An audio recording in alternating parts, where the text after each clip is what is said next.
ministerial colleagues, senior civil servants, ladies and gentlemen of the media, and the people of Bermuda. Good afternoon, and thank you for your attendance. What a day it has been. What a day. May I say at the outset how honored and humbled I am to serve our island as Premier, to stand at the helm as we move together towards a new Bermuda. On the 17th of December 2012, the people of Bermuda voted for change. They voted for safer neighborhoods and streets, a Bermuda free of incidents of gang violence. They voted for a stronger, better managed, more diversified economy and a reduced public debt. They voted for more jobs and for improved educational opportunities for young people, Bermuda's future. They voted to ensure that the current and emerging needs of the island's valued senior citizens were met. They voted for better, more affordable, and more sustainable health care for all Bermudians.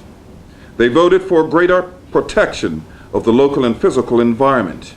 They voted for more efficient public transportation. They voted for a Bermuda in which Bermudians and guest workers reside together harmoniously and extend the hand of welcome to visitors. In short, they voted for one Bermuda, where people matter. In the speech from the throne, read by His Excellency the Governor, this morning, this government outlined the initial steps it will take as we move aggressively towards restoring hope in our communities, towards a better quality of life that we can come and expect and deserve here on our beloved island, in a place where people matter.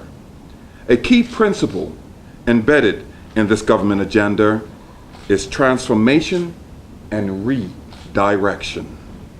As such, the people of Bermuda will have heard that economic recovery, jobs creation, enhanced public safety, improved educational opportunities for our young people, and improved and more affordable health care will be among the government's priorities during the coming year. They will have heard an extensive account of legislative and policy initiatives designed to put us firmly on the road to one Bermuda, a new Bermuda.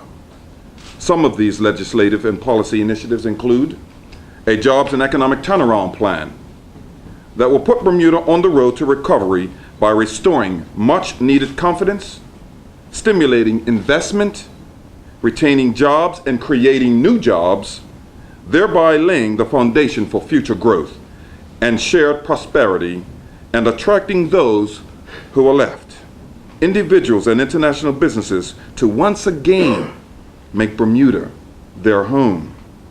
The government will work with the private sector to create a more welcoming environment for both local and international business, who are currently the largest driver of economic development in Bermuda. Lest we forget, the significance of our global partners is also critical to our restoration agenda. We will review the Bermuda Economic Development Corporation to ensure that it provides effective support and guidance to its clients, and that the economic development zones are delivering value. Regarding gang violence and crime, we will focus on fulfilling the potential of the Interagency Gang Task Force to include greater community engagement by establishing a zero tolerance for the gang lifestyle. As an example, we will establish a gun bounty program to capitalize on the growing role played by citizens in bringing offenders to justice.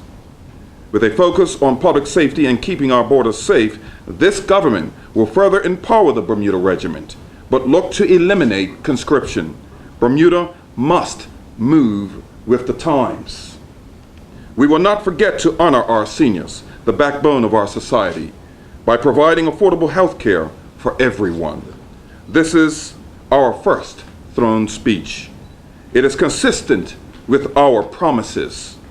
Ladies and gentlemen, the people of Bermuda can be assured that this government will be focused and accountable for the delivery of these legislative initiatives and policies and others set out in the speech from the throne 2013.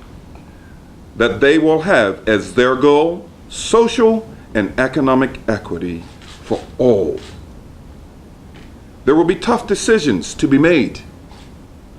At times they will be unpopular, but you can be assured that these legislative initiatives and policies will be in the best interest of you, Bermuda.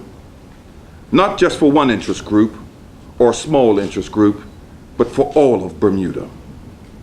That is the commitment of the One Bermuda Alliance, and that is the commitment of your government. In a few moments, you will hear individual ministers speak about their efforts to move our island along the road to One Bermuda, a place where people matter. You'll hear about the journey that this government is embarking upon to improve job creation, create better students, making our streets safer, returning Bermuda to its #1 position, and improving social and economic equity for all. May I at this juncture express heartfelt gratitude to all members of Cabinet and to their permanent secretaries and other civil servants for their hard work and contributions as we work collaboratively to restore Bermuda. Before closing, allow me to share with you a true story of a young man whose father, hardworking, was not given the opportunities he needed to develop his skills to make a decent living. In his frustration, he made wrong choices that led him down a path of substance abuse. As a result, he was further displaced from society, but he knew where to go when in need. He would visit his son at his after-school job. The young man, seeing his father in need, had no hesitation in parting with a few dollars he had earned. He would roll up the money and shake his father's hand, transferring much-needed funds to a father. Whispers and rumors abounded amongst his co-workers that the young man must have been trafficking drugs to this man who appeared to be a vagrant. What his co-workers didn't know was that there was a transference of money from son to father. There was also a mutual exchange of love and respect. Instead of defending his actions, the son was more concerned with protecting and restoring his father's dignity. I was that young man, and my mission is still the same.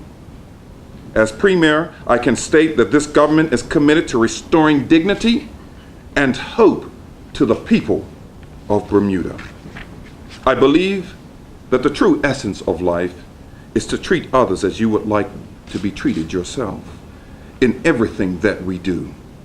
We must remember that people matter.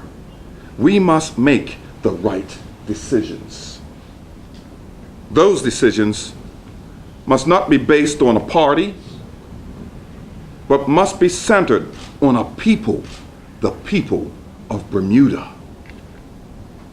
As I lay down symbolically my sword, I encourage all parliamentarians to do the same. And let's pick up the armament of collective responsibility and make Bermuda #1 again as we move towards the new Bermuda in all of our endeavors. I conclude my remarks this afternoon with an adaptation of the words of U.S. President Barack Obama, who we warmly congratulate upon his re-election. It took a lot of blood, sweat, and tears to get to where we are today. But we have only just begun. Today, we begin in earnest the work of making sure that Bermuda, the Bermuda we know, we leave our children and we leave to our children it a little better than the one we inhabit today. Great rewards always begin with great sacrifice. Thank you, and I am now pleased to ask the Honorable Member, my brother, good friend, Mr. Bob Richards, Minister of Finance.